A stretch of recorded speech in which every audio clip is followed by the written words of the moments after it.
Dominus vobiscum, sequentia Sancti Evangelii, secundum Matteum.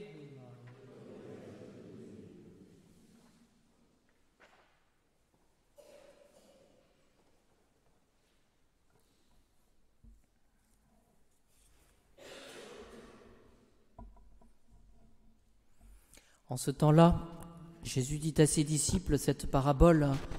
Un homme partant en voyage appela ses serviteurs et leur confia ce qui lui appartenait. À l'un, il remit 5 talents, à un autre 2, et à un autre 1 seul, à chacun selon ses capacités. Puis il partit.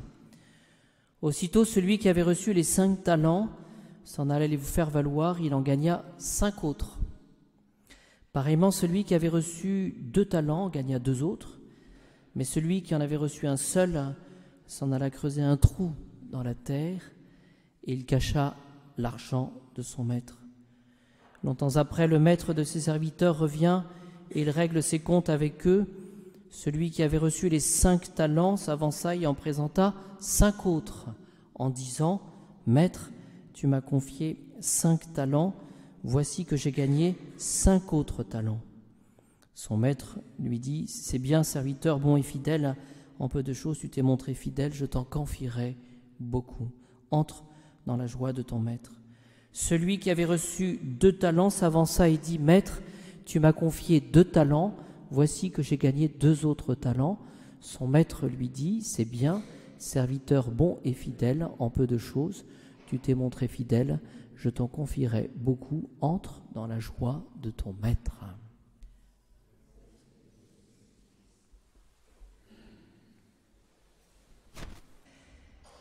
J'ai préparé un petit mot, quelques cours, pour nous encourager à bien préparer notre communion de demain.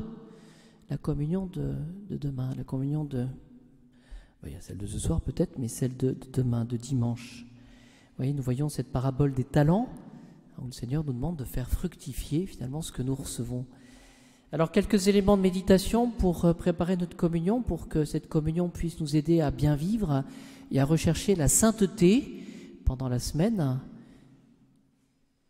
Eh bien, la première vérité, c'est de nous rappeler que l'Eucharistie est un sacrement. Et vous savez que les sacrements sont les canaux ordinaires de la grâce. Vous savez, pour recevoir cette action de Dieu, pour recevoir la grâce du bon Dieu, nous avons la prière, dont vous priez, et nous avons les sacrements, canaux ordinaires de la grâce. C'est-à-dire que le bon Dieu, qu'est-ce que ça veut dire?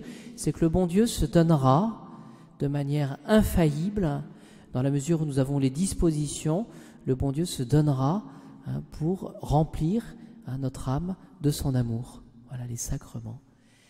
Et donc, il y a, deuxième principe, une analogie entre la vie corporelle et la vie spirituelle. De même que la vie de notre corps a besoin de grandir, exige une nutrition, d'être nourrie, de même, dans la vie spirituelle, notre âme a besoin de naître à la vie spirituelle par le baptême, c'est le début, de grandir spirituellement, c'est la confirmation, et d'avoir un aliment spirituel, l'Eucharistie. Et si nous conservons cette analogie, de même que si nous cessons de manger, eh bien nous mourrons. De même, si nous prétendons nous passer de la communion, eh bien à ce moment-là, notre âme sera affamée et elle aura besoin de se nourrir. Voyez, ce qui nous fait comprendre finalement la nature de la communion, de l'Eucharistie, qui n'est pas une récompense. Souvent, on a une conception erronée des choses. La communion n'est pas une récompense, mais elle est la nourriture de notre âme qui a besoin de grandir et de progresser. Saint Thomas d'Aquin se pose la question de la différence entre la confirmation et l'Eucharistie. Vous le savez que la confirmation fait que nous recevons l'Esprit Saint en plénitude, parce que les dons du Saint-Esprit, nous les recevons dans le baptême, mais nous recevons cette force, cet âge adulte par la confirmation qui fait que nous devenons soldats de Jésus-Christ Et l'Eucharistie, elle nous fait parvenir à l'âge adulte, elle nous fait grandir, c'est une croissance, c'est l'aliment spirituel. Mais ce qui est intéressant, c'est que saint Thomas établit une distinction qui va nous permettre de mieux comprendre ce mystère, ou du moins les notions d'Eucharistie et de confirmation. C'est que saint Thomas précise que la confirmation et l'Eucharistie ont le même but, perfectionner l'homme. Oui. On a besoin de communier, on a besoin de recevoir la confirmation pour devenir adulte. Donc le même but, la même fin, avoir cette perfection spirituelle. Mais saint Thomas précise qu'il y a deux sortes de perfection. Il y a la perfection en nous-mêmes, c'est-à-dire cette croissance qui viendra de l'intérieur, c'est la confirmation. Pourquoi ? Parce que nous recevons par la confirmation les dons du Saint-Esprit. Ces dons du Saint-Esprit qui viennent dans notre âme et qui nous permettent justement de grandir. C'est un potentiel, une puissance que nous avons en nous et que souvent nous n'utilisons pas. Le don de crainte, le don de sagesse, le don de science, le don de piété. Quand on n'a pas tellement envie de prier, quand c'est difficile, il faut se dire, j'ai le don de piété, c'est-à-dire finalement cette capacité de me mettre à genoux et puis de prier. Et saint Thomas précise que s'il y a une même perfection, la perfection en nous-mêmes, la confirmation, viendra de l'extérieur, il parlera de principe extrinsèque, par l'Eucharistie. Pourquoi cette distinction ? Parce que finalement, l'Eucharistie nous permet de sortir de nous-mêmes et de recevoir d'un autre. C'est-à-dire que cette perfection, cette sainteté que je voudrais recevoir, il faut que je dispose mon âme à recevoir cette grâce. Oui, c'est la capacité d'écoute, c'est la capacité finalement de rendre mon âme perméable à la vie de la grâce. Oui.